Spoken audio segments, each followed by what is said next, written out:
Action होने वाला है, क्योंकि महाराष्ट्र सरकार ने साफ कर दिया है नियमों से ऊपर कोई नहीं। ओला, उबर और रैपिडो जैसी ऑनलाइन बाइक टैक्सी सेवाओं पर अब सख्त कार्रवाई की तैयारी शुरू हो चुकी है। दरअसल सरकार का कहना है कि राज्य में कई बाइक और टैक्सी सेवाएं बिना वैध अनुमति और जरूरी सुरक्षा मानकों के चल रही थी, और इसका सबसे बड़ा असर ऑटो रिक्शा और काली पीली टैक्सी चालकों के रोजी रोटी पर पड़ रहा था। चलिए इस पूरे मामले में जानते हैं कि नव भारतीय शिव वाहतुक संगठन के अध्यक्ष हजरत अराफत शेख का क्या कहना है। नमस्कार, मैं हाजी अराफत शेख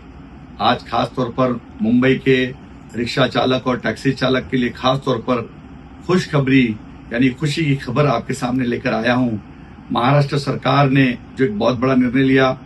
महाराष्ट्र के ट्रांसपोर्ट मंत्री प्रताप सरनाईक जी को मैं तहे दिल से शुक्रिया अदा करना चाहूंगा।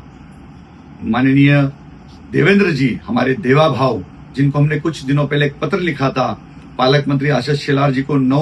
9 मई के दिन जाहिर सभा में हमने जल्लोष मेड़ावे के अंदर हमने बात रखी थी, और उस जगह पे हमने रिक्शा चालक और टैक्सी चालक की समस्या उनके सामने रखी कि मुंबई शहर के अंदर वो महाराष्ट्र में ओला उबेर की वजह से टैक्सी चालकों को, रिक्शा चालकों को जो परेशानी का सामना करना पड़ रहा था। जो टैक्सी वाला अपना भाई 1000 रुपए घर लेके जा रहा था, लेकिन ओला और उबेर की वजह से 500 रुपए की बचत घर लेके जाने लगा। रिक्शा वाला 500 रुपए की बचत अगर घर लेके जा रहा था 200 रुपए पे आ गई थी, क्योंकि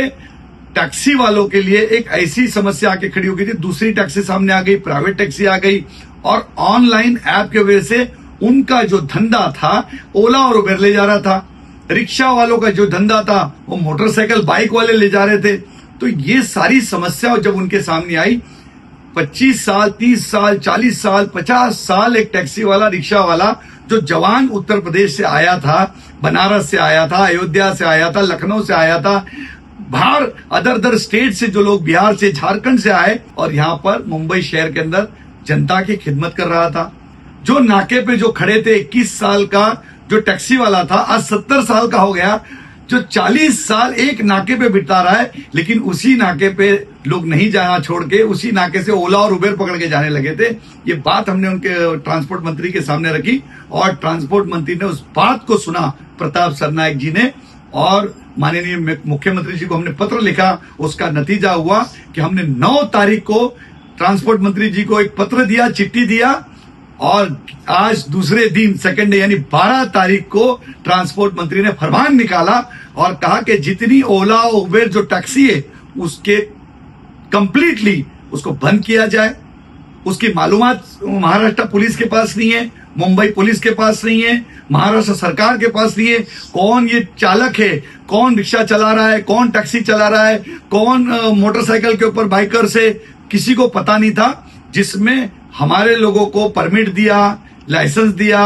बैच दिया सरकार ने, लेकिन हमारे रिक्शा चालक और टैक्सी चालक, इसके अंदर ऐसी हालत हो गई थी कि वो उनके घर में उपाशी मरने की बारी आ गई, आत्महत्या करने की बारी आ गई, क्योंकि भाड़ा बढ़ गया, क्योंकि बैंकों के हफ्ते बढ़ गए, और जगह जगह पे पुलिस परेशान करती है। अगर वड़ा पाव खाने अगर हमारा रिक्शा वाला, टैक्सी वाला रुकता है तो तुरंत उसको फाइन पड़ जाता है। आज नाके के ऊपर 5 टैक्सी खड़ी होती, 6ठी टैक्सी खड़ी रहने के लिए जगह नहीं है। दुकानदारों की कंप्लेंट आने लगी, फुटपाथ जगह जगह वो छोटे होने की वजह से वो रास्ते बड़े, फुटपाथ छोटा हो गया। तो ऐसी कई समस्या की वजह से